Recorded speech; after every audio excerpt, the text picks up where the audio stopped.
Oke. Alhamdulillah ini sudah pertemuan keempat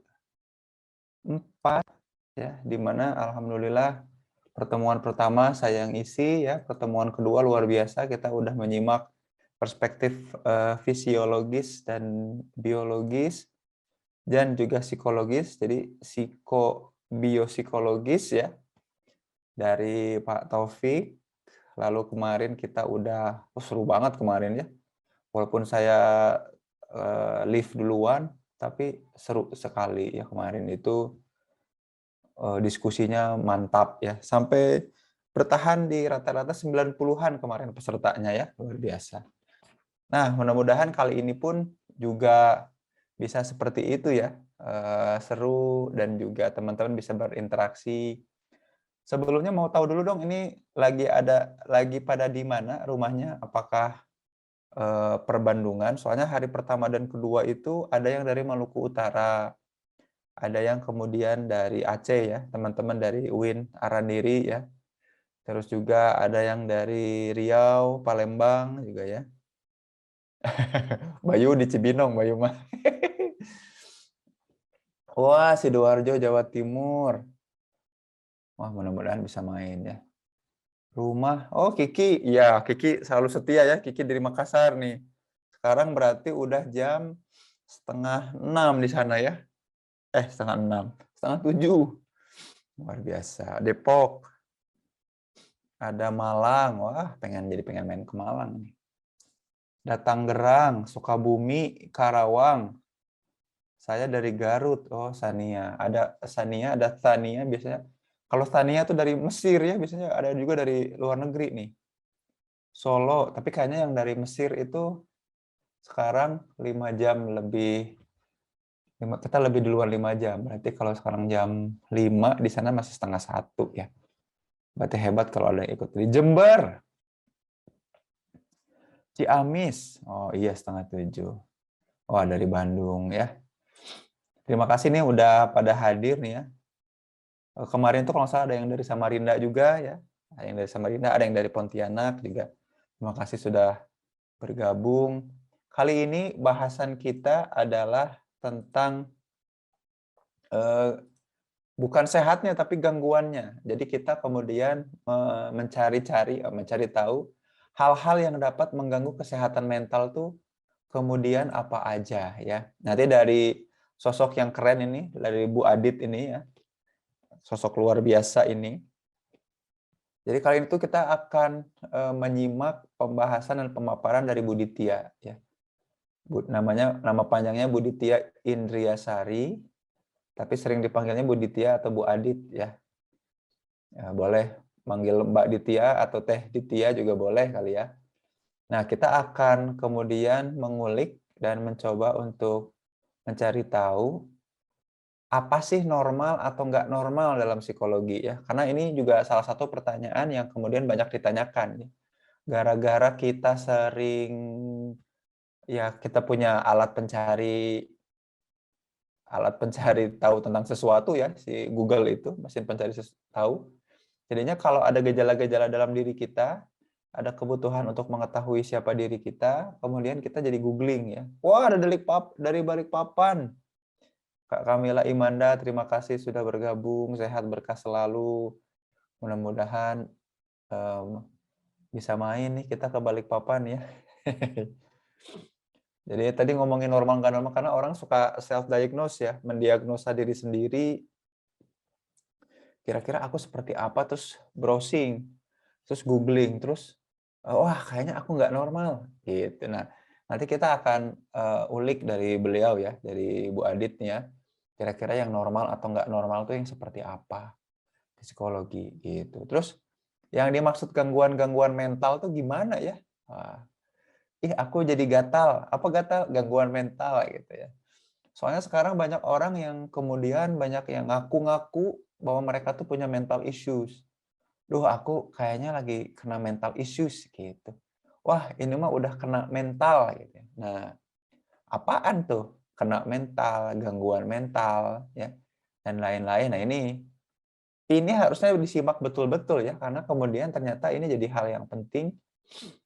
Bagaimana sih sebetulnya cara mental kita gitu ya bekerja dan kok bisa keganggu gitu. Wajar nggak sih kalau kita begini? Wajar nggak sih kalau kita begitu ya? Nah, gangguan-gangguan kalau kayak gini tuh penting gitu ya. Nah, tapi sebelum kita mulai nih, buat teman-teman yang belum follow Hey Academy, tolong follow dulu ya. Ini tulisannya kayak begini nih. Nah, @heyacademy. @heyacademy. Teman-teman jangan lupa follow. Juga nanti insya Allah Hey Academy itu ada apa? Biasanya kelas-kelas pengembangan diri ya, Hey Academy itu. Jadi kalau teman-teman pengen kenal sama dirinya, pengen sadar, kenal, dan juga percaya dan mengoptimalkan dirinya, teman-teman boleh banget ya untuk ikutan kelas di Hey Academy. Nah, kelasnya nanti dibuka lagi kira-kira mulai bulan Mei ya. Ada kelas Siapakah Aku buat mengenal diri. Juga kalau udah lulus Siapakah Aku boleh ikut 2 kelas lagi namanya Aku dan Pikiranku dan juga Aku dan Perasaanku ya, Apik Upper. Sejauh ini kelas Siak itu, Siapakah Aku itu udah 22 batch ya, udah 22 angkatan berarti. Alhamdulillah, uppernya udah 7 angkatan. Kalau apik udah berapa ya? Baik. Aku lupa ya. Apik udah 4 apa 5 apa 6 apa 5 apa 6 ya. Aku dan Pikiranku. Apik 3 3 ternyata. Upper 7, apik 3. Udah 3 angkatan, upper 7 angkatan, Siapakah Akunya udah 22. Nah, berarti kalau teman-teman ikut Siapakah Aku nanti batch ke-23. Dan insya Allah minggu depan juga saya buka kelas dasar psikologi ya. Di mana kita akan bahas hal-hal basic-basic atau dasar-dasar ilmu psikologi. Teman-teman nanti bisa join dan cek juga infonya di Instagramnya saya ya, @zainpermana teman-teman. Gitu. Nah, masih ada waktu 3 menit sebetulnya untuk masuk ke sesi materi kita. Tapi Bu Detianya juga udah ada ya, Bu Aditnya udah hadir, udah ready insya Allah. Wah, Masya Allah, Alhamdulillah. Gimana kabarnya Bu Adit? Assalamualaikum. Waalaikumsalam warahmatullahi wabarakatuh. Alhamdulillah Yeah. sehat walafiat. Puasa malah Yes. ini justru menambah berkah, menambah sehat, Alhamdulillah. bahagia, well-being dan sehat mental. Yes. Mantap banget. Iya. Jadi ingat Sehat kemarin mental tapi beda sehat dompet, Pak. Ini dompet apa jeruk kok menipis gitu, Pak. diperes terus ya. Diperes Diperes. terus. Apalagi sekarang Bu Ditya jalanan udah mulai ini lagi ya, normal lagi Sudah ya. mulai normal lagi. Orang-orang sudah Apalagi tidak takut sama om-om, ya, Omikron. Om Icron udah nggak takut Omikron. lagi. Malah udah dekat-dekat buka tuh di jalan-jalan jadi rame ya, penuh ya. Jadi Betul. haneten. Jadi Itu juga hanetin. salah satu hal yang disyukuri ya, haneten itu apa ya? Hangat, jadi hangat Hangat. suasana. Kita akhirnya bisa sholat rapat lagi ya, safnya koordinasi. Alhamdulillah. Ah, luar biasa. Mudah-mudahan Tapi sehat semua. alhamdulillah. Tapi walaupun sudah sepertinya sudah normal kembali, tapi entah kenapa hati ini rasanya kok tidak senormal itu. Nah, nanti kita akan bahas dan ngorbol-ngorbol ya. Bareng-bareng bahas soal itu nih. Teman-teman udah ready semua? Kalau sudah ready, tolong reaction jempolnya coba dimunculkan teman-teman semua yang Hey People yang hadir di sini. Coba share reaction-nya. Mau jempol, mau love ya. Wah, Andi ini share love ya. Ada yang kiki, ada yang tepuk tangan. Wah, ada 16 orang nih. 17, 18, wah luar biasa. Ini udah pada ready semua ya. Wah, ada Mas Afik. Mas Afik ini dari Surabaya ya. Luar biasa. Ini Bu Ditya dari Sabang sampai Merauke. Biasanya ada dari Aceh. Dan Masya paling Allah. ujung itu pernah ada dari Fak-Fak ya. Namanya Fak-Fak itu Papua Papua. Barat. Juga ada. Kalau hari kedua itu ya. Hari pertama juga ada gitu ya kalau nggak salah. Kalau dari ujung barat itu dari Aceh ada dari Uin Araniri. Nah, mereka suka minta, Kang Zen, ayo dong materinya tentang ini, tentang itu. Wah, bikin sendirilah. Nanti undang kita gitu ya. Seru nih, mudah-mudahan nih bisa jalan-jalan langsung ketemu offline ya, jalan-jalan ke seluruh Indonesia, ketemu teman-teman semua, happy people semua. Amin, Amin. amin. Amin. Yuk mari kita mulai ya. Bu Ditya sudah ready? Insya Allah. Kira-kira ada yang mau slide yang ditampilkan, ada kah? Ada. Ada ya, Sudah. oke. Ya. Oke, kalau gitu Bismillahirrahmanirrahim. Layar dan waktunya saya serahkan ke Bu Adit ya, silakan Bu Ditya. Baiklah, layar dan keyboard saya ambil alih, Pak Zen. Ya, Ya. Bismillahirrahmanirrahim. Assalamualaikum warahmatullahi wabarakatuh. Halo, apa kabar semua? Semoga di puasa kita yang keempat ini diberikan keberkahan, kesehatan, dan kelancaran. Sebelumnya saya mau memperkenalkan diri dulu. Saya Ditya Indriasari, saya sebagai salah satu pengajar di Fakultas Psikologi Unjani.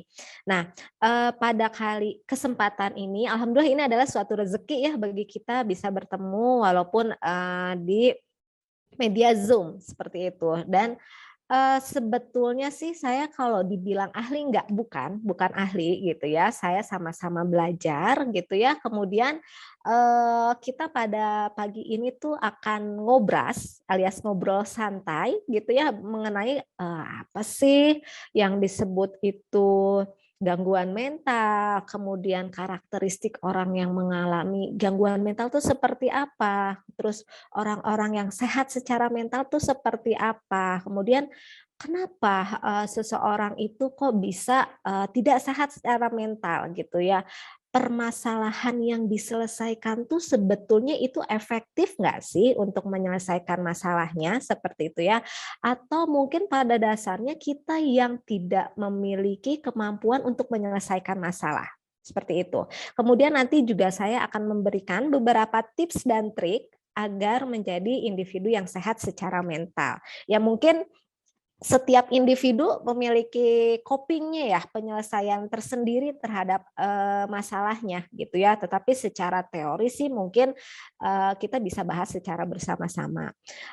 Sebelumnya saya juga mohon maaf jika misalnya nanti selama memberikan atau share materinya ada yang kurang berkenan. Kemudian saya sih di sini sebetulnya pingin sharing ataupun diskusi ya. Jadi kalau ada yang mau bertanya atau memberikan masukan, welcome banget. Saya juga mungkin berbeda nih dari Pak Zen dan teman-teman yang lainnya kan pada jago hadis-hadis ya. Kalau saya ya biasa-biasa aja lah. Oke, baiklah. Saya izin untuk share screen ya, Pak Zen. Ya. Oke. Iya. Nah, apakah sudah terlihat? Yes. Tapi belum di itu apa? Di Belum slideshow. di slideshow ya, Pak Zen ya. Sebentar. Nah, oke. Mantap. Nah, mohon maaf ini ala kadarnya gitu ya.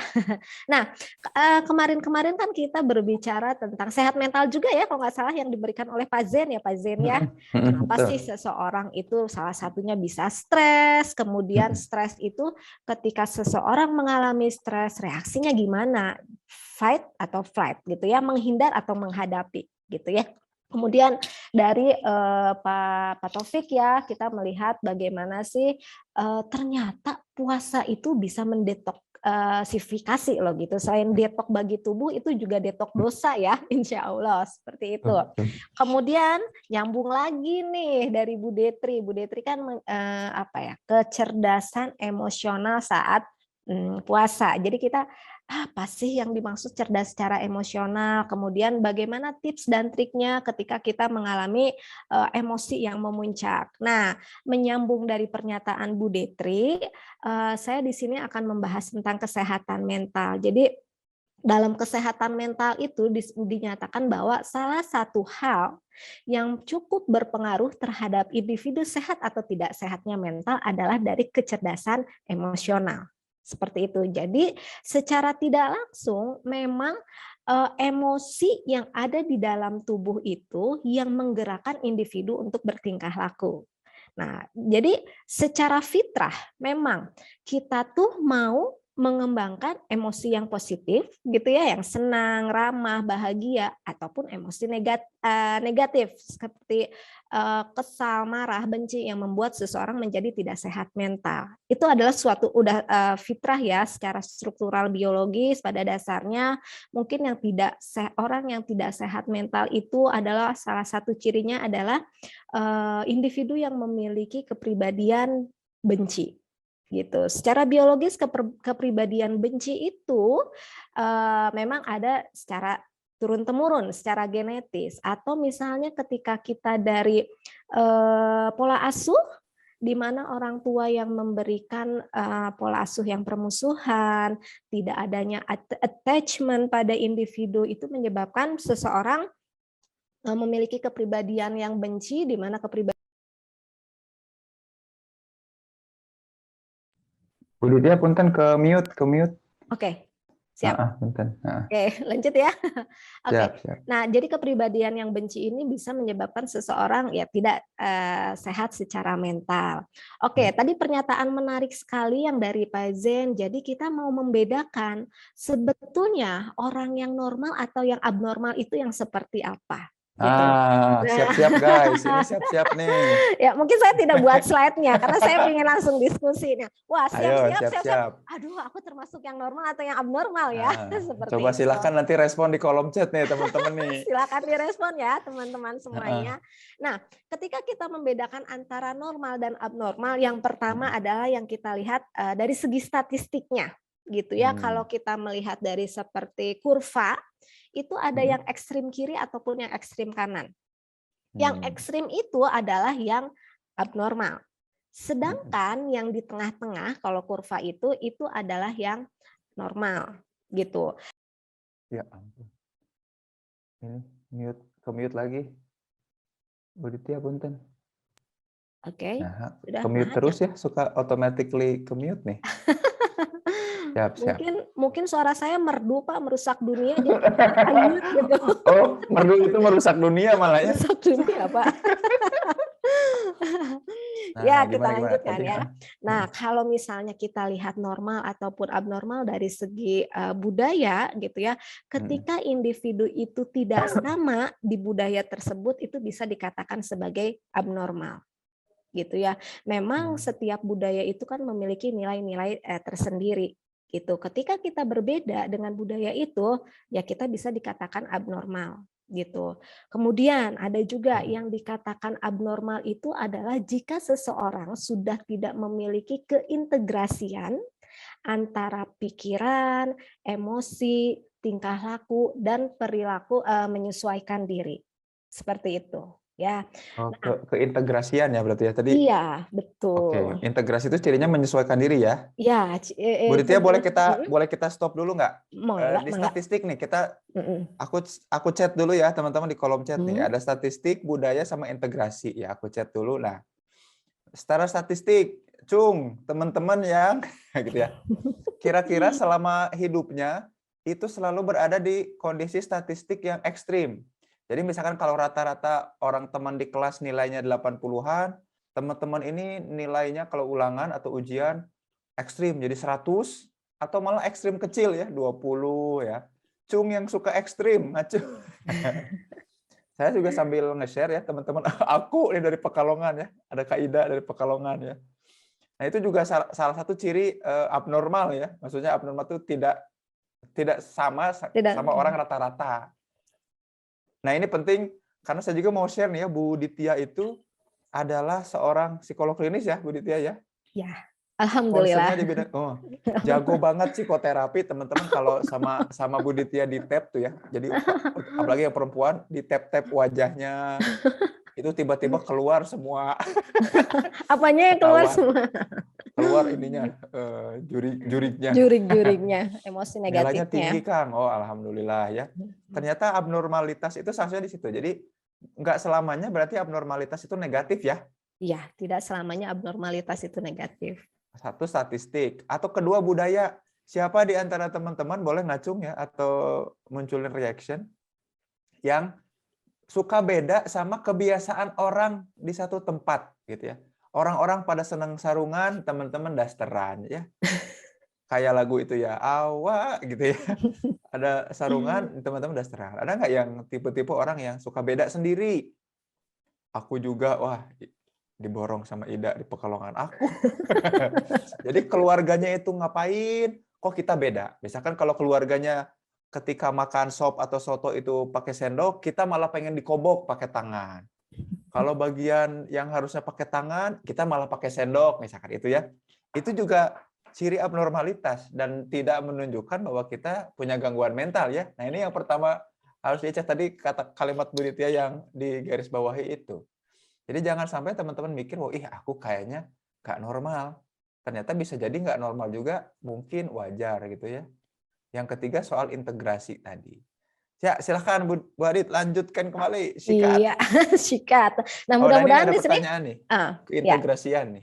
ya. Oke. Lanjut aja atau langsung tanya jawab gimana Pak Zen? Langsung lanjut aja. Oh, Lanjut oke, lagi. langsung lanjut aja ya. Ya, kembali lagi ke integrasian itu adalah bagaimana suatu hal yang komprehensif, utuh, menyeluruh, saling berhubungan gitu.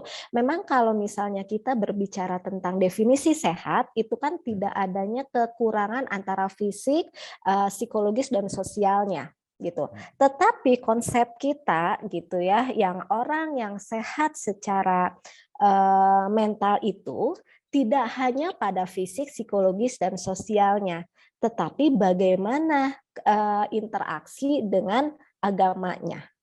Itu yang cukup penting, karena kan salah satunya kita dilahirkan di dunia ini, kalau secara konsep Islam, mohon maaf jika salah ya, ada yang dikatakan bahwa sehat yang secara mental itu kalau kita yang pertama adalah an-nafsu al-mutmainah, gitu ya. Kemudian yang kedua adalah kalau kita al-fitrah. Jadi kita itu berperilaku sesuai dengan fitrah yang diberikan oleh Allah gitu.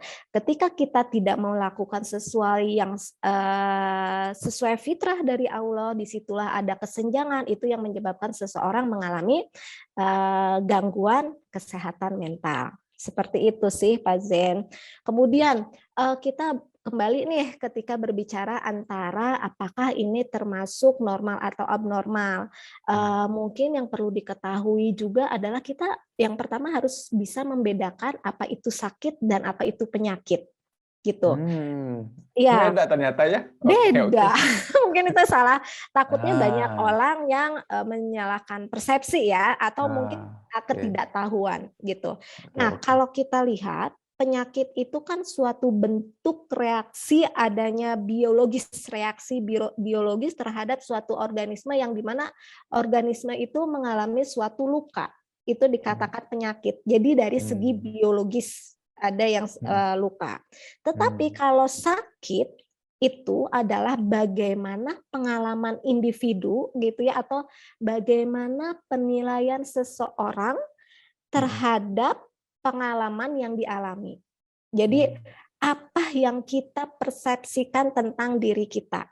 Contohnya adalah mungkin gini, secara biologis saya itu sakit, misalnya sakit kepala gitu ya, bisa karena sakit kepalanya kurang nutrisi, kurang istirahat kayak gitu ya. Tetapi yang bisa lebih memperparah itu adalah sakitnya. Penyakitnya sakit kepala. Sakitnya adalah, aduh sakit kepala ini kan membuat saya beban, saya nggak bisa kerja, aduh gimana tolonglah. Nah, yang mencari perhatian itulah yang membesar-besarkan, yang bisa menyebabkan seseorang mengalami gangguan atau kesehatan mental. Seperti itu. Jadi belum tentu orang yang punya penyakit itu sakit, betul ya? Betul. Katakanlah ada dua orang sama-sama digigit sama nyamuk gitu ya kakinya. Yang satu bisa jadi tidak merasakan sakit karena kemudian dia nggak mempersepsi itu atau nggak ngerasa nganggap itu sebagai satu kesakitan gitu ya. Yang satu lagi lebay. Aduh kaki aku gimana kalau diamputasi gitu ya, gara-gara digigit nyamuk gitu. Aduh Itu kaki aku ternyata ngaruh mulus gitu ya. Kena nyamuk, aduh kurang kena ajar. nyamuk satu titik, jadi nggak mulus lagi. Itu juga ngaruh ke gangguan mental berarti ya? Iya, karena bagaimana Masya Allah. gangguan mental itu kan bisa karena bagaimana persepsi kita terhadap suatu hal yang berkaitan dengan kognisi, apa yang kita pikirkan. Seperti itu. Ya walaupun sebetulnya itu tidak menjadi satu-satunya yang membuat seseorang mengalami gangguan mental gitu ya. Di sana juga ada karena bagaimana lingkungan sosialnya juga, Pak. Gitu, Pak Betul. Zen. Ya Siap siap. mudah-mudahan bisa dipahami ya. Nah, kemudian kalau kita berbicara tentang gangguan mental, memang gangguan mental itu sangat berpengaruh juga terhadap produktivitas kita gitu. Ya kalau kita misalnya kembali di sini mungkin tidak semua anak psikologi ya, tapi kan ada aliran humanistik dari Abraham Maslow. Mungkin kalau Abraham Maslow kayaknya sudah pada mengenal ya tentang hierarki kebutuhan. Jadi ada seseorang yang pada dasarnya dia tuh setiap manusia pada dasarnya dia memiliki potensi untuk berkembang secara penuh gitu. Individu yang berkembang secara penuh itulah individu yang sehat secara mental gitu. Tetapi ada individu yang misalnya dia punya potensi, dia punya kelebihan, tapi kok dia tidak malah mengalami sakit mental gitu. Karena pada dasarnya individu tersebut dia merasakan apa ya, adanya defisiensi nilai-nilai yang dimiliki oleh individu tersebut. Defisiensi ini adalah bahwa dia merasa saya orangnya yang tidak mampu, saya orangnya tidak berkompeten. Nah, itulah yang bermasalah pada individu yang mengalami kesehatan mental, merasakan mampu atau tidak mampu, yakin atau tidak yakin dengan potensi yang dimiliki. Seperti itu.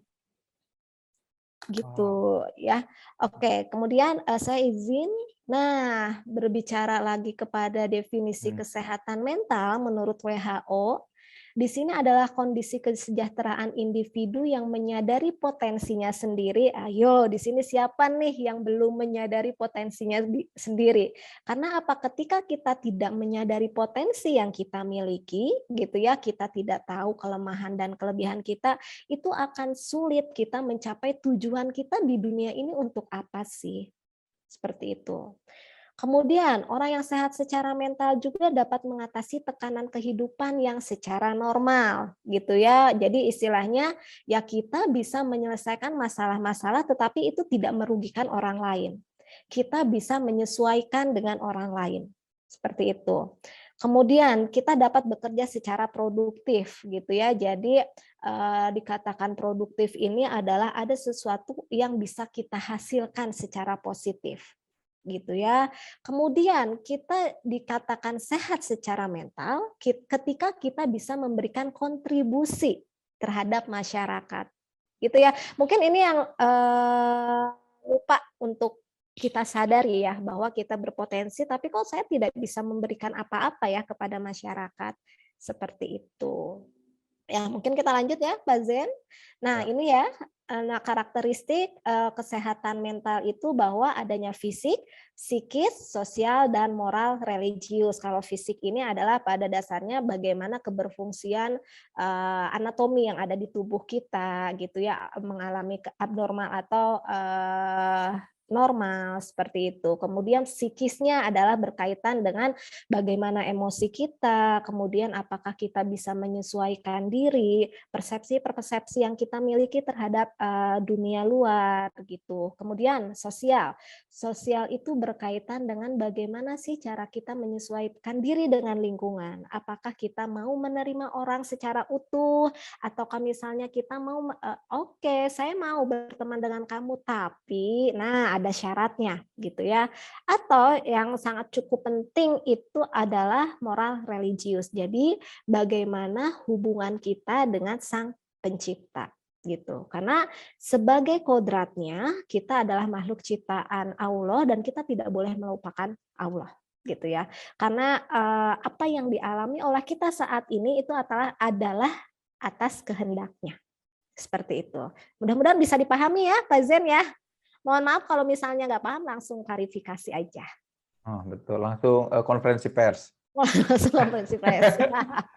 Oke. Betul, betul. Nah, ini kembali lagi kita kepada ciri-ciri yang sehat secara mental. Nah, yang pertama, itu terhindar dari gangguan jiwa.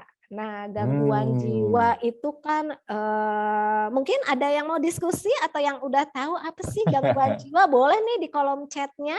Mangga, atau mungkin Pak Zen sendiri, menurut Pak Zen gangguan jiwa itu apa ya? Aduh, aku jadi bingung. Gangguan jiwa itu salah satunya ketika tadi ngerasa tidak normal ya, ngerasa tidak normal yang tadi yang 3, tapi kemudian kita malah apa ya, membuat itu menjadi lebay ya lewat sakit tadi ya, lewat konsep penyakit dan sakit. Jadi ngerasa tidak normalnya sebetulnya wajar, tapi karena ngerasa sakit dan ngerasa beda, jadinya seolah-olah aku tuh punya gangguan kayak gitu. Itu contohnya. Betul Contohnya nggak sih? ya, iya, Betul nggak sih betul, kayak gitu betul, nggak sih? betul. Nah, kemudian kalau yang gangguan jiwa kan ada yang sifatnya neurosa dan ada psikosa. Mungkin ini Nah, sangat sifatnya psikologis banget ya. Kalau neurosa itu kan seperti neurotik. Jadi memang seseorang itu mengalami suatu adanya hal-hal yang tidak sehat secara psikologis gitu ya. Tetapi adanya gangguan yang dialami, tetapi individu tersebut masih bisa menyesuaikan terhadap lingkungannya, gitu ya. Misalnya salah satunya adalah stres, gitu. Oke, saya stres, tapi saya masih bisa kok bekerja secara produktif, seperti itu. Dan yang satunya lagi adalah psikosa. Jadi psikosa itu psikotik ya, kayak orang-orang yang skizofrenia. Jadi dia sudah tidak bisa mengenali lagi siapa dirinya, bagaimana lingkungannya gitu ya, apa pikirannya, apa emosinya. Jadi sudah terpecah gitu ya. Makanya kalau neurosa itu masih dalam kendali gitu ya, masih masih dalam ada dalam, kendali.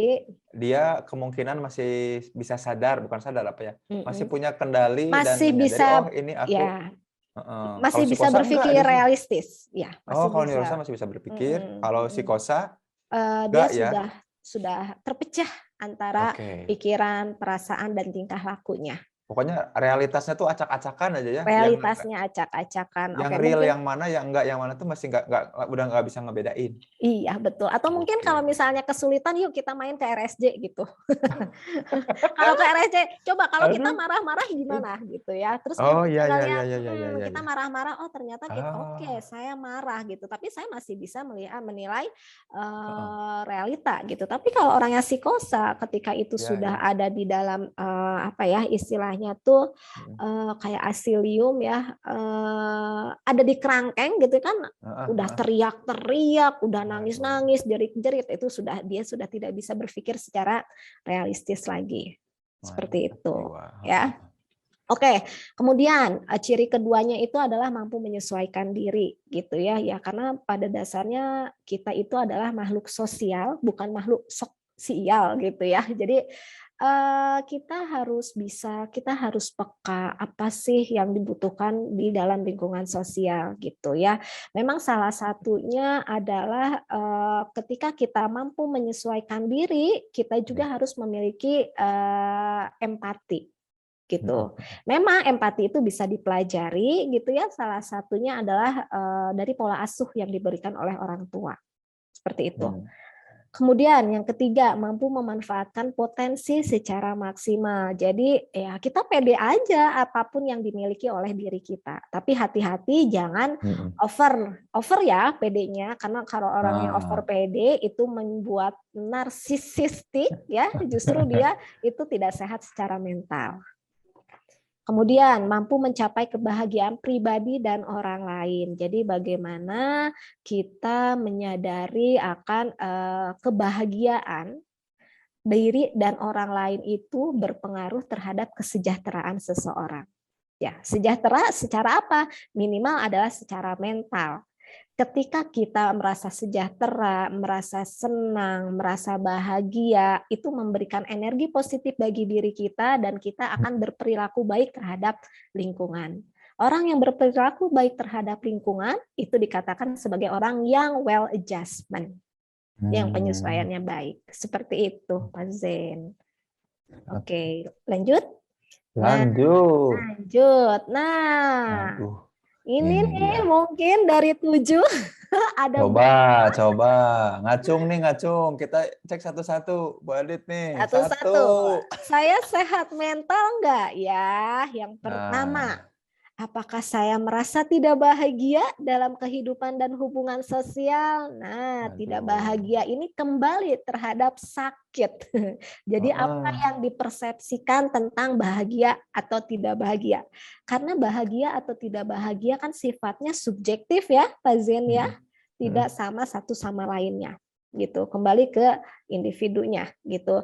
Kembali lagi yang mungkin nggak salah Pak Zen ya, yang apa kebahagiaan bersyukur itu salah Syukur satunya dan adalah bersabar, betul. syukur dan sabar itu kan salah satu dari trait ya dari individu gitu. Nah, Mm-mm. bahagia itu kembali lagi kita bersyukur, bisa bersyukur atau tidak ya atas apa yang kita alami saat ini. Mm. Kemudian yang kedua, apakah rekan-rekan di sini merasa dalam keadaan tidak aman gitu ya? Tidak aman itu mungkin salah satunya ketika dalam di rumah ini kok ngelihat orang tua bertengkar terus gitu ya, atau misalnya Mm-mm. tidak amannya aduh saya takut keluar karena Iya. Omikron masih banyak gitu ya, atau Betul. mungkin sekarang kan ngabuburit itu. Jadi walaupun bulan puasa banyak tindakan-tindakan kejahatan seperti itu ya. Mm-mm. Jadi ada perasaan Ya. tidak aman Atau gitu. malah tidak aman tuh, aku kalau keluar rumah takut ada yang ngeceng. Tiba-tiba ada yang nembak gitu ya. GR-nya luar biasa itu. OGR-nya ya, nggak apa-apa kalau ditembak diterima nggak apa-apa ya Pak, asal jangan PMDK gitu ya. Asik. Apa itu PMDK? PDKT Pendekatan mulu, mulu, dapat kagak, ya. kan kasihan banget ya. Oke. Oke, kemudian individu tersebut dipenuhi rasa takut dan khawatir yang mendalam. Jadi di sini bisa terjadi hal-hal yang overthinking. Nah, overthinking ini kan kaitannya dengan cemas, gitu ya. Cemas ini salah satu individu yang memiliki karakteristik kepribadian neurotik atau neurotis. Seperti itu. Kemudian tidak percaya akan kemampuan dirinya, yakinlah bahwa setiap individu itu memiliki kelebihan dan kekurangannya, gitu ya. Kita bisa fokus dengan kelebihan yang kita miliki. Kemudian yang keempat, tidak memiliki kematangan emosional yang kemarin dibicarakan yang kemarin nih. ya, yang seru banget. Tuh. Ya.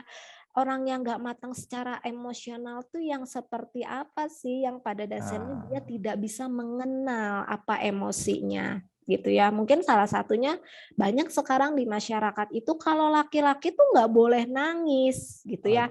Tetapi berdasarkan beberapa penelitian, nangis itu bisa loh mereduksi dari emosi negatif gitu ya. Karena dengan menangis ada ketegangan-ketegangan yang ada di dalam tubuh sehingga itu bisa rilis. Ketika otot-otot terkendali, itu kita bisa mulai merasakan tenang gitu ya. Ketika kita tenang, kita bisa berpikir secara realistis. Seperti itu. Kemudian ada kepribadian yang kurang mantap. Nah, ini dia. Yang harus kurang mantap ini. Yang kurang mantap ini salah satunya adalah dia tidak bisa tidak yakin, dia tidak bisa menyesuaikan diri, atau sifatnya yang childish ketika menyelesaikan masalah. Bisa seperti itu.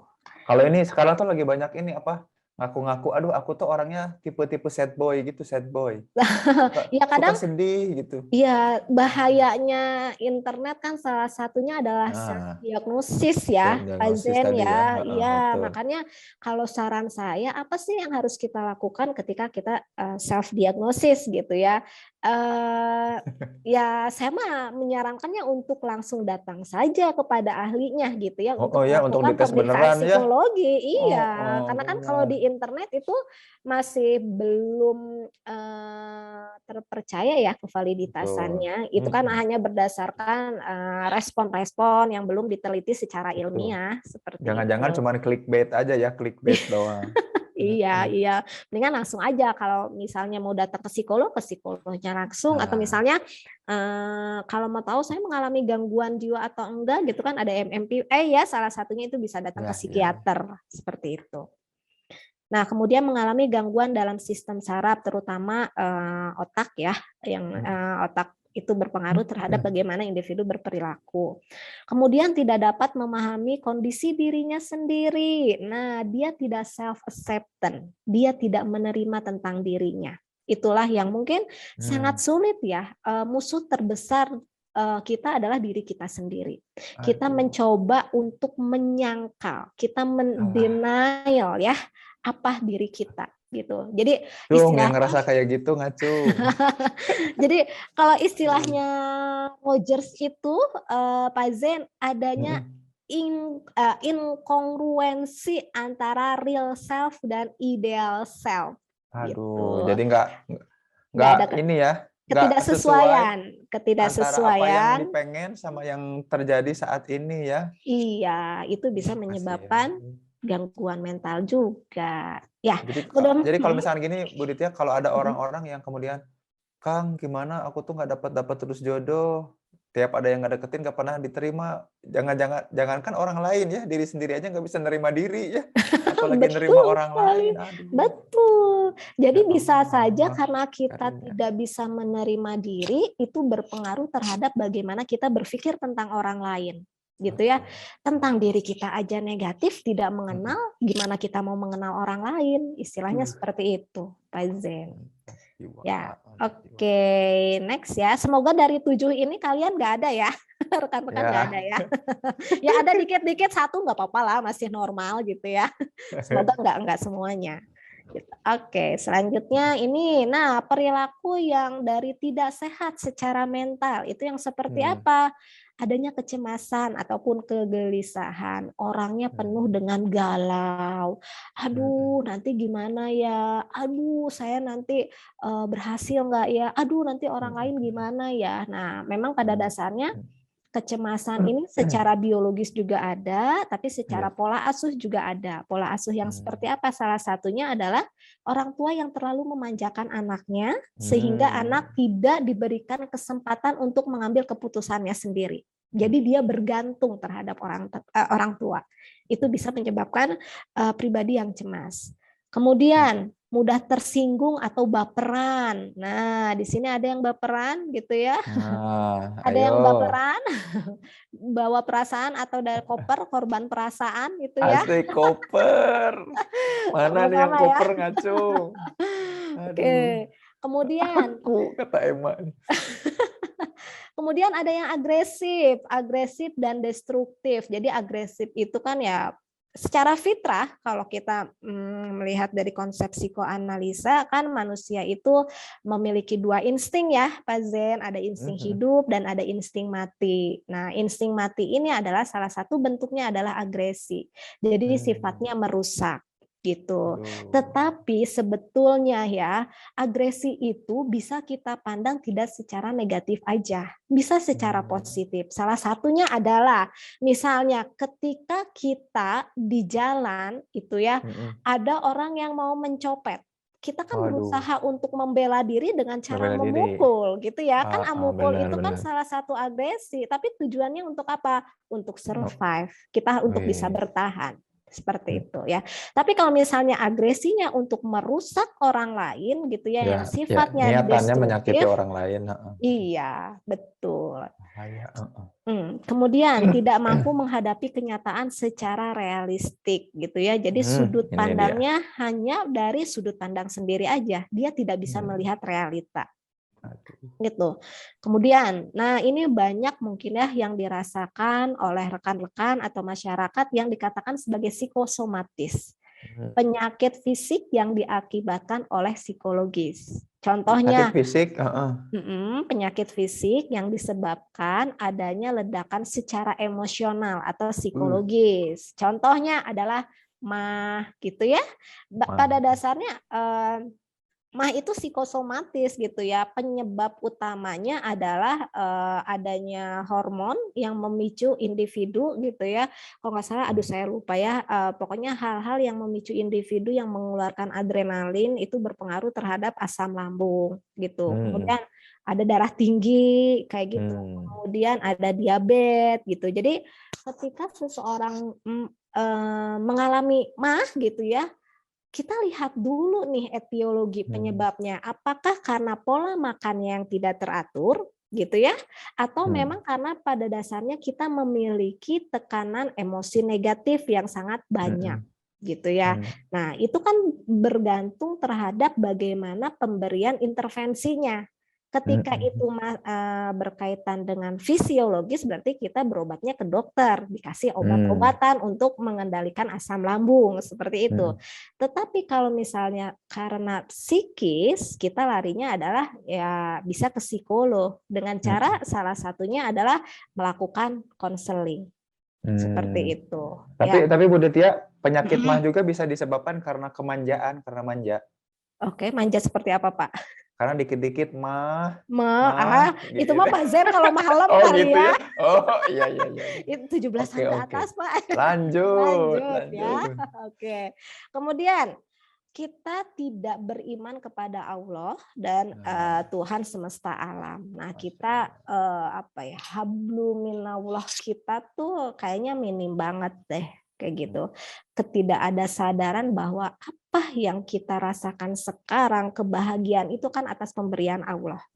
Itu yang cukup penting ya. Jadi adanya spiritual.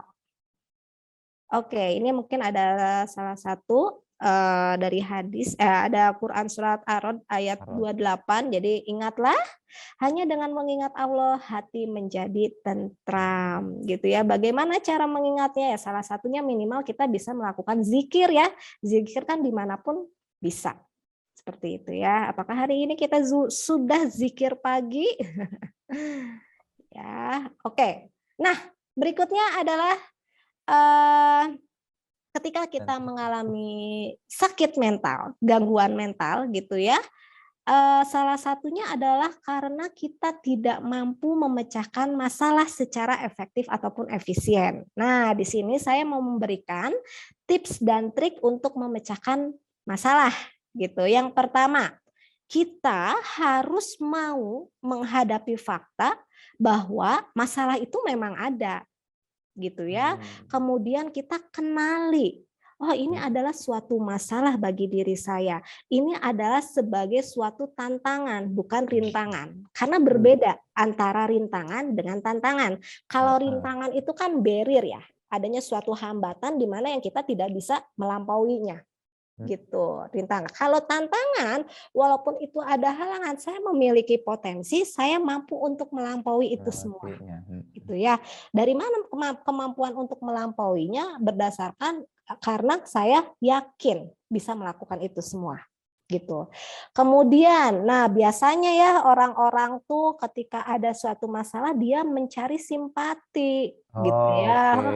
Jadi, aduh saya mengeluh ini biar orang-orang lain perhatian kepada dia, gitu ya. Tapi kan sebetulnya sekarang tuh banyak banget ya Pak Zen orang-orang yang memiliki kepribadian histrionik gitu ya, salah satunya. Ketika dia punya masalah dibesar-besarkan, gitu ya. Histrionik, dramatik ya. Dramatik, iya. Kok masalahnya dia makin senang ketika orang-orang memperhatikan dia. Seperti itu, baik karena masalahnya malah nggak selesai ya. Masalahnya nggak selesai. Yang didapat malah perhatian ini bikin nyaman gitu ya, bikin tenang gitu ya. Betul karena seeking ya, mencari perhatian ya, seeking support dari seeking attention-nya dari lingkungan. Itu jadi dia mencari simpati bukan empati. Gitu ya. Oke, untuk masalah kita sendiri tetapi cobalah melihat sisi positif dari masalahnya. Misalnya adalah aduh saya misalnya dapat mata kuliah humanistik gitu ya, atau misalnya bahasa Indonesia, saya kan sudah belajar dengan dia, tapi kok kenapa ya saya dapat nilainya masih gitu tetap jelek gitu ya. Kan kalau orang yang misalnya dia tidak sehat secara mental kan dia cenderung menyalahkan lingkungan. Ini mah dosennya aja yang sentimen kayak gitu ya. Ini dosennya aja yang nggak enak ngejelasin. Mungkin seperti itu. Tapi kalau kita misalnya secara positif, bisa jadi karena metode belajar saya mungkin yang kurang efektif gitu ya. Saya bisa melakukan diskusi lebih banyak lagi kepada teman-teman. Seperti itu. Kemudian kita yang kedua itu bisa mendeskripsikan sejelas mungkin apa masalah yang sebenarnya dihadapi. Jadi ketika kita mendapatkan suatu masalah, kan memang ada beberapa tipe orang yang cenderung langsung menyelesaikan masalahnya. Atau cenderung dia menghindar dulu, tapi mencari waktu sejenak untuk berpikir secara positif. Seperti itu. Jadi kita harus kenal dulu nih masalahnya apa. Gitu ya.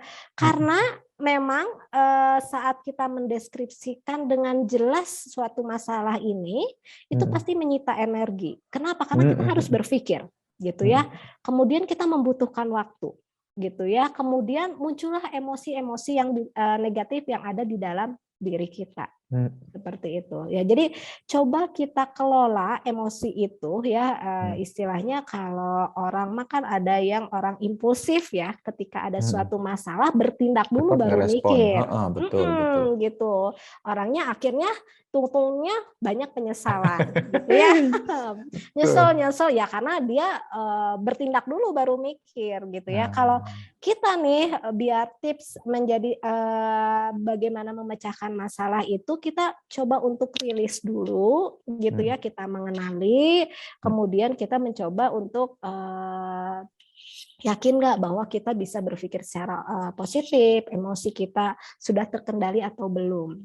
Kemudian yang ketiga, tentukan solusi terbaik menurut kita lakukan gitu. Jadi sebetulnya siapa sih yang tahu tentang diri kita? Ya diri kita sendiri.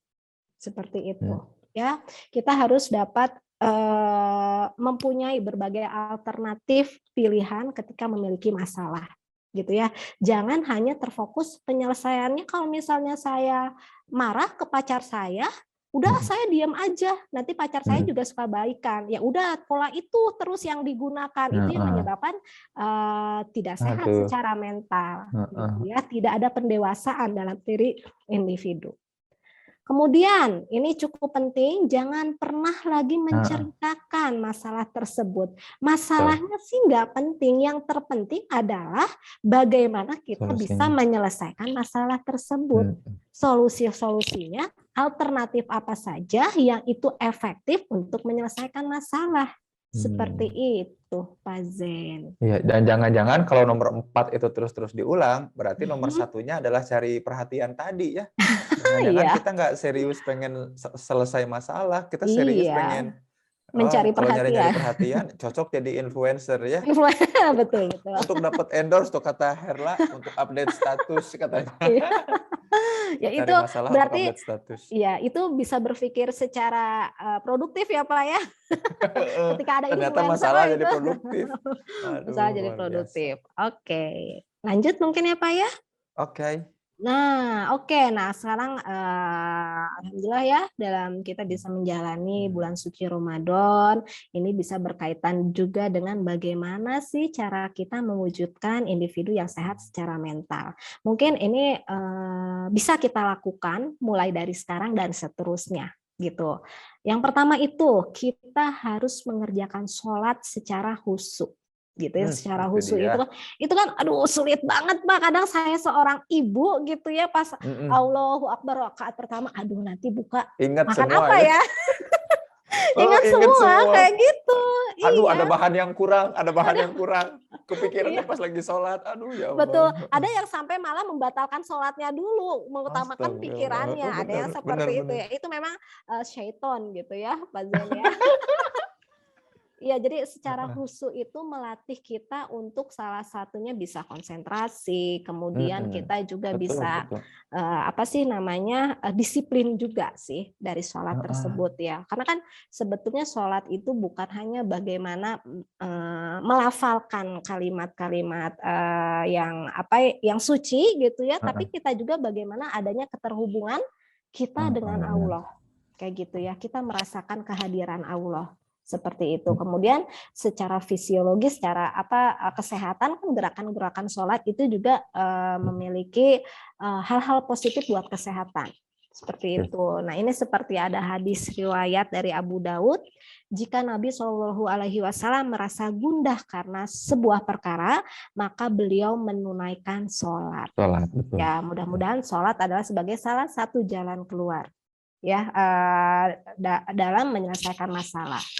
Kemudian, berpuasa. Nah, insya Allah ya, dalam berpuasa ini juga bisa mengobati perasaan berdosa dan menghilangkan kegundahan. Seperti itu. Sebetulnya poin pentingnya juga yang lain adalah dengan berpuasa kita bisa bersyukur. Gitu ya, kita bisa meningkatkan empati. Gimana sih rasanya ketika ada orang yang fakir atau miskin itu tidak makan seharian? Seperti itu. Kita bisa menghayati nggak seperti itu. Dari situ kan kita bersyukur ya. Aduh, alhamdulillah ya. Sekarang saya tuh mau makan aja bingung gitu ya. Bingungnya karena apa? Mau makan apa ya? Saking banyaknya makanan yang dipilih, yang ada di meja gitu ya. Iya. Coba yang deh ada di kalau aplikasi juga banyak pilihannya ya. Yang ada di tinggal jempol aplikasi. ting ting ting datang Aduh, sendiri gitu ya. Bingung, aduh bingung mau makan apa ya gitu.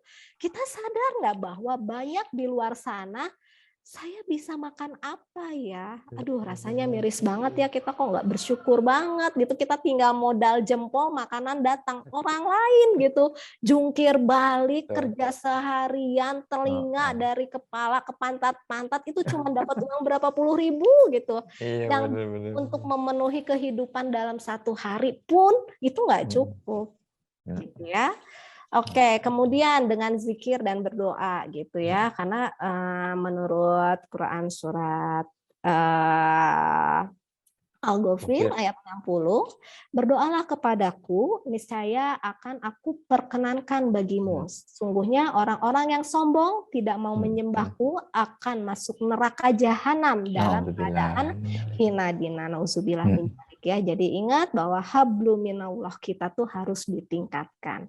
Sebetulnya kita diberikan kekayaan itu ujian juga. Kita diberikan kemiskinan itu ujian. Kita tetap beribadah nggak sama Allah gitu. Ya bisa salah satunya ketika kita mengalami masalah dalam kesehatan mental itu adalah Allah sedang menguji kita gitu. Mau nggak kamu beriman kepadaku seperti itu ya. Mungkin itu pasien yang lebih lebih expert. Nah, oke, kemudian mungkin ini adalah tips berikutnya ketika seseorang gitu ya, kenapa dia kok memiliki masalah mental, kenapa dia kok tidak bersyukur gitu ya. Salah satunya tipsnya adalah bahwa dirinya itu tidak menyadari dan tidak mencintai diri sendiri. Lalu apa yang harus dilakukan? Self love. Kita mencintai diri kita sendiri, tapi bukan narsis ya. Bukan narsis, mencintai diri sendiri jadi segalanya diagung-agungkan gitu. Enggak seperti itu. Tapi orang yang mencintai diri sendiri yang pertama itu adalah jujur dan dapat menjadi diri sendiri dengan menerima kekurangan dan kekuatan yang dimiliki. Nah, ini berkaitan dengan apa itu reputasi dan apa itu harga diri gitu ya. Kalau harga diri kan biasanya bagaimana kita memandang diri kita secara positif dengan mengenal potensi-potensi yang kita miliki, itu harga diri. Tetapi kalau reputasi berkaitan dengan apa yang dipersepsikan lingkungan terhadap diri kita, gitu ya. Kalau lingkungan itu memiliki harapan yang besar kepada kita, tapi kita tidak mampu, itu kan akan terjadi kesenjangan. Gitu ya. Ya kita jujur aja dengan diri kita kalau misalnya kita itu keberatan dengan overestimate oleh orang lain di lingkungan. Iya, keberatan dengan harapan-harapan orang lain ya. Betul. Itu juga bisa membuat kita tidak bisa menjadi diri kita sendiri. Gitu. Kemudian yang kedua, kita harus mensyukuri apa yang sudah kita miliki. Mungkin ini yang luput. Jadi kalau kita tuh memandang tuh ya, mensyukuri salah satunya adalah ketika kita ada di lingkungan masyarakat, kita melihatnya ke bawah atau ke atas gitu ya, upward atau downward gitu ya. Kita dia mah ya punya mobil, rumahnya besar, jajan terus, ke mall terus gitu ya. Tapi nggak tahu, siapa tahu dia memang anak itu sama orang tuanya nggak diberikan kasih sayang sepenuhnya. Tapi kalau saya hidupnya sederhana, mau makan seadanya, tapi ibu saya selalu ada buat saya, selalu diberikan kasih sayang, seperti itu ya. Mungkin kita luput dari rasa bersyukur. Kemudian mengapresiasi dan menyayangi diri. Ya salah satu mengapresiasinya adalah ya kita bisa tepuk-tepuk pada diri kita. Itu bentuk terapi juga ya. Iya, bentuk terapi. Jadi salah satunya dare myself gitu ya. Terima kasih selama ini saya sudah sehat. Saya bisa memberikan manfaat untuk lingkungan. Jadi menepuk-nepuk diri sendiri, menghayati tentang apa yang sudah dia lakukan secara positif. Gitu. Nah, kemudian yang keempat, memaafkan, forgiveness gitu ya. Karena salah satu fungsi forgiveness adalah kita terbebas dari rasa bersalah. Gitu ya. Jadi yang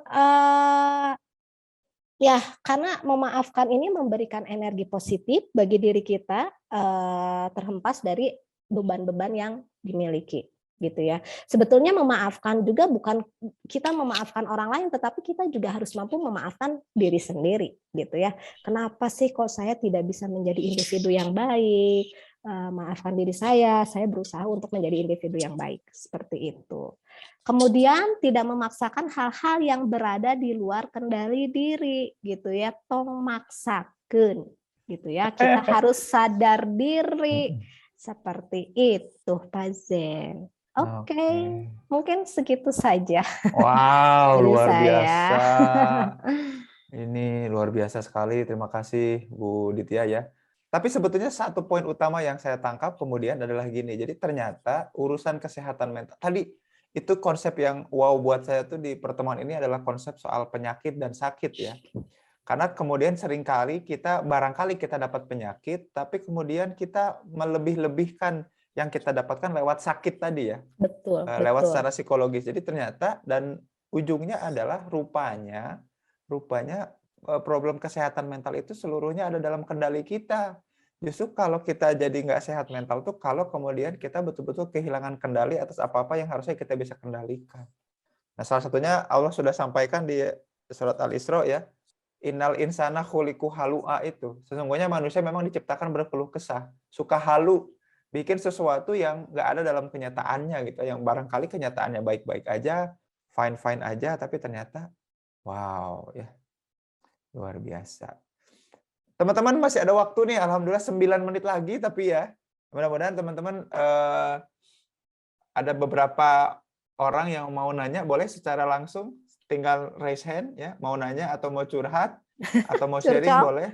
Sharing boleh.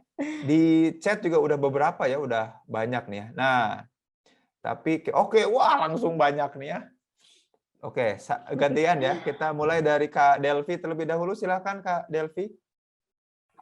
Assalamualaikum warahmatullahi wabarakatuh. Waalaikumsalam warahmatullahi. Terima kasih atas kesempatannya. Mau nanya ini dong tentang overthinking nih ya. Salah satu mungkin bisa jadi penyebab gitu. Tentang kesehatan mental itu kan bisa jadi berawal dari overthinking gitu. Gimana tips yang paling mudah aja deh untuk kita biar bisa meminimalisir overthinking yang sering muncul gitu. Itu aja sih. Ya, terima kasih. Assalamualaikum warahmatullahi wabarakatuh. Waalaikumsalam Waalaikumsalam warahmatullahi wabarakatuh. wabarakatuh. Gimana ya yang paling mudah Bu Ditya supaya segala sesuatu tuh nggak tiba-tiba dipikirin gitu, nggak dipikirin itu sampai gimana gitu, gimana kira-kira? Ya, kan salah satunya kenapa seseorang overthinking itu dalam berpikir dia lebih mengutamakan secara emosional. Logikanya itu sangat rendah. Jadi bagaimana caranya kita tingkatkan logika kita gitu. Gimana caranya ya kita bisa berdiskusi pada orang-orang dalam memandang suatu masalah seperti itu. Kita bisa meyakini ini adalah pemikiran yang sifatnya rasional ataupun irasional gitu. Tapi kan memang karena kalau dari konsepnya secara gender antara laki-laki dan perempuan itu kan berbeda ya. Kalau perempuan itu kan lebih emosionalitas gitu ya. Jadi dia itu baperan, overthinking kayak gitu. Tetapi kalau laki-laki kan lebih secara logis gitu ya. Jadi pilihlah teman yang bisa mengajak kita untuk berpikir secara realistis, untuk meminimalisir overthinkingnya. Seperti Oke. itu. Kalau menurut Terma- saya sih, Pak Zen, Termasuk seperti itu. tadi tips di slide-nya Bu Ditya juga ada ya sebetulnya ya. List masalahnya. Jadi kalau kita kemudian memikirkan sesuatu, coba di list lagi masalahnya. Ini benar-benar masalah bukan ya? Apakah masalah ini bisa dapat solusi atau bukan? Jangan-jangan yang kita pikirin itu nggak pernah soal solusinya gitu ya, tapi terus aja muter-muter di permasalahannya. Gitu. Tadi di slide tadi yang ada itu yang juga penting Kak Delvi ya. Jadi tipsnya itu dulu tadi ya, menyadari bahwa kita punya masalah apa, betul-betul pakai logika. Logika itu Iya. dalam arti kenyataannya apa, solusi dari kenyataan itu apa. Gitu. Jangan-jangan malah kita butuh perhatian. Kalau butuh perhatian betul Betul. diskusi sama orang-orang yang tepat. Begitu Kak Delvi. Lebih Bagaimana? fokus ke solusi berarti ya, Kang ya? Atau jangan-jangan pikir lagi nih, ini masalah kok aku pikir-pikir berulang-ulang kok nggak beres-beres. Jangan-jangan aku menikmati mendapatkan masalah ini. Menikmati kesakitan, masokis. Itu dia. Menikmati kesakitan itu Susah move on jadinya. berarti. Betul, ternyata harus move on. Begitu Ya, ceritanya. terima kasih. Sama-sama Sama-sama. Kak Delvi ya. Terus kemudian kita ke kolom chat dulu ya. Kalau ternyata kita itu gini, punya minat akan sesuatu nih ya, dari Kak Ida dari Pekalongan tadi chatnya udah kelelep di atas banget. Kalau kita punya minat akan sesuatu, suka apa sesuatu, kita pikir itu sehat mental, tapi ternyata kita nggak passionate, nggak berhasrat dan bergairah di situ, itu kayak gimana tuh? Apakah Oke, itu termasuk akan berpotensi gangguan mental apa enggak kira-kira? akan berpotensi menjadi loneliness atau kesepian. Gitu Kak Ida. Loneliness, kesepian. Kenapa? Pada dasarnya dia kok saya tidak mengenal diri saya dan lingkungan tidak mengenal diri saya juga gitu. Salah satunya dampaknya adalah loneliness gitu ya. Gimana caranya untuk meminimalisir loneliness? Kita harus mengenal diri kita dulu yang pertama gitu. Kemudian kita mencoba untuk mengikuti suatu kegiatan gitu ya, yang itu menurut vision kita, sesuai dengan minat kita, sesuai dengan pengetahuan kita, dan sesuai dengan pengalaman yang kita alami. Seperti itu. Karena kan orang yang kesepian itu bisa juga berdampak pada bagaimana individu tidak bisa menyesuaikan diri. Ketika tidak bisa menyesuaikan diri, dampaknya adalah abnormal. Betul. Gitu. Makanya poin pentingnya adalah betul-betul kenali diri ya. Iya, jadi barangkali ternyata kalau seperti itu kita belum cukup kenal ternyata sama diri kita. Begitu. Mungkin Jadi nanti Pak Zen bisa nambah tentang Johari Window tentang itu ya. Itu nanti lagi aja. Karena ya. ini waktunya mepet banget. Satu pertanyaan terakhir dari Kak Nova. Silakan Kak Nova yang sudah raise hand. Ini pertanyaan terakhir ya. Mohon maaf teman-teman yang belum bisa nanya. Silakan Kak Nova. Halo. Terima kasih sebelumnya nggak ya? Ya, ada suaranya ada. Iya Ibu, saya izin bertanya Bu. Kan tadi tentang self love itu terkait memaafkan gitu ya. Nah, ini juga ada apa ya? Kayak misalnya dari saya sendiri sudah kontrol gitu ke psikiater gitu dan sebagainya. Nah, kemudian dalam proses penyembuhan luka itu saya belum siap gitu buat ketemu orangnya secara langsung yang mana orang tersebut adalah bisa menimbulkan lagi kayak misalnya saya kembali menemukan luka itu lagi gitu. Tapi kalau misalnya tidak melihat dan sebagainya, insya Allah sih saya udah berusaha memaafkan, hanya saja saya mungkin membatasi interaksi dan harapannya sih kalau bisa tuh nggak ada interaksi yang intens gitu. Jadi saya lebih sekarang ini tuh kayak lebih menghindari itu. Nah, itu menurut Ibu gimana dan baiknya saya harus gimana ya, Bu ya? Mana kira-kira gitu ya?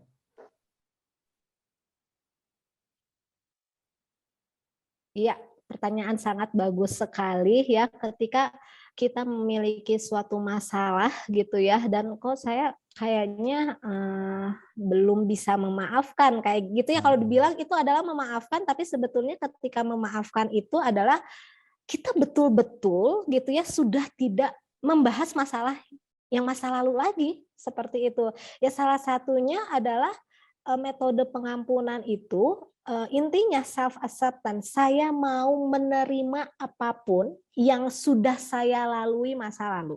Gitu ya. Memang salah satu tekniknya itu ada, caranya adalah bagaimana kita meluapkan emosi negatif yang kita miliki. Itu ya dengan cara tapping ya, kalau saya melakukan terapi gitu, dengan cari tapping gitu ya. Tapi kembali lagi, individu ini mau nggak mengungkap masa lalunya gitu ya. Ketika dia bersedia untuk mengungkap masa lalunya, dia harus mau mengeluarkan emosi-emosi negatif yang ada di alam bawah sadarnya. Itu yang utamanya sih. Ketika mungkin bisa aja yang dilakukan sekarang itu bukan memaafkan, tetapi itu di-repress, ditekan ke alam bawah sadar. Sehingga ketika ada sesuatu hal yang memantik itu keluar lagi. Jadi itu belum tuntas memaafkannya. Seperti itu. Aduh, berarti memang ada proses-proses yang harus dilalui ya. Salah satunya di-expose dulu, di-disclose ya. Betul. Ada hal-hal yang harus dieksplor dulu ternyata Nova memang untuk betul-betul bisa memaafkan seperti itu. Aduh, mohon maaf sekali tapi waktunya Terima kasih sudah ya terbatas. Pak Jin dan Bu Ditya. Bu Ditya, terima kasih banyak. Ini karena waktunya sudah terbatas dan juga sudah habis ya. Barangkali buat teman-teman, Bu Ditya itu salah satu orang yang sangat concern di bidang konseling dan juga psikoterapi ya. Banyak sekali menyelenggarakan kegiatan-kegiatan pengabdian pada masyarakat khususnya buat konseling psikologis ya. Dan itu seringkali gratis. Nah, barangkali teman-teman ingin berinteraksi langsung atau pengen konsul secara online ke Bu Ditya. Kalau konsul ke Bu Ditya secara private itu belum tentu gratis ya, tapi Bu Ditya sering menyelenggarakan kegiatan untuk masyarakat, pengabdian masyarakat yang gratis, tapi kalau konsul belum tentu gratis. Ini jangan sampai Insya Allah. nanti malah menjatuhkan. Enggak, Nah, saya prinsipnya, kalau prinsipnya sih saya tidak, karena rezeki saya dari Allah gitu ya. Masya Dengan Allah saya tuh, bisa ya ketemu Allah, ya orang yang pingin cerita sama saya itu sudah rezeki bagi saya. Gitu, ya Allah. jangan memikirkan biaya gitu ya. Betul. Dan ini soalnya teman-teman banyak banget yang ngechat, baik itu chat langsung dan juga ngechat di DM lewat chat ini ya, banyak banget. Nah, kira-kira bisa menghubungi Bu Ditya atau kalau boleh ya, menghubungi Bu Ditya lewat apa atau kemana? Ada Instagram misalkan atau harus kemana? Nah, sebetulnya saya tidak aktif. Tidak aktif di dalam Instagram itu karena salah satunya untuk sehat secara mental gitu ya. Ya jadi ya kembali ya, kita Instagram itu untuk apa sih gitu. Tapi berarti kalau saya menghubungi kemana? Langsung ke nomor WhatsApp saya aja di 081 322 687178. Langsung aja di WA. Ini nggak apa-apa ya kalau menghubungi langsung, nggak apa-apa ya? Nggak apa-apa. Kita ulangi lagi Asal jangan minta uang aja. Nah, kalau nggak dibalas berarti memang lagi sibuk dan full ya jadwalnya ya. Iya, insya Allah. Di berapa tadi nomornya Bu Ditya? Kita ulangi lagi coba. 081 081 322 68 7178. Oke, saya ketik di kolom chat ya. Ini udah ada nih, udah ada yang ngetik. Terima kasih Nadia ya. Wah. Tapi nanti waspada teman-teman ya, ada sopan santun dalam menghubungi ya, jangan tiba-tiba nelpon. Atau kemudian ngasih nomor ini ke pihak-pihak yang tidak bertanggung jawab ya. Iya. Jadi walaupun privacy juga tetap penting ya, walaupun Bu Ditya sangat baik dan keren pisan, tapi mohon teman-teman juga happy people semua bisa menyesuaikan. Atur nuhun pisan Bu Ditya, aduh mohon maaf sekali karena waktu. Aku boleh berpantun nggak, Pak Zen? Wah ini dia, justru aku mau minta ini kata-kata Mutiara sebagai penutup adalah ada pantun, silahkan Ditya. Ada ikan hiu pakai bantal, yuk kita sehat mental. Hiu sehat mental. Hiu sehat mental. Alhamdulillah. Hatur nuhun semuanya. Mari kita tutup acara ini dengan hamdalah ya. Alhamdulillah. Dan istighfar, astagfirullah, astagfirullah, astagfirullah. Dan doa kafaratul majelis ya. Subhanaka Allahumma wa bihamdika asyhadu an la ilaha illa anta astagfiruka wa atubu ilaih. Sampai jumpa besok. Insya Allah besok juga kita akan ada sesi lagi. Jadi teman-teman harap datang tepat waktu seperti biasanya dan kita akan mulai seperti biasa 5.30 sampai 6.30 ya. Hatur nuhun sekali lagi Bu Ditya, thank you Terima semuanya. kasih. Mohon maaf Sampai jika jumpa. ada perkataan yang kurang berkenan. Siap, sampai jumpa. Kita tutup. Ya. Assalamualaikum warahmatullahi wabarakatuh. Waalaikumsalam Ahmada. warahmatullahi wabarakatuh. Terima kasih Keren, Pak keren. Bambang. Ada Pak Bambang, terima kasih Terima Pak kasih Pak Bambang. Bambang, Keren, Ahmada, keren. rekan-rekan semua. Amat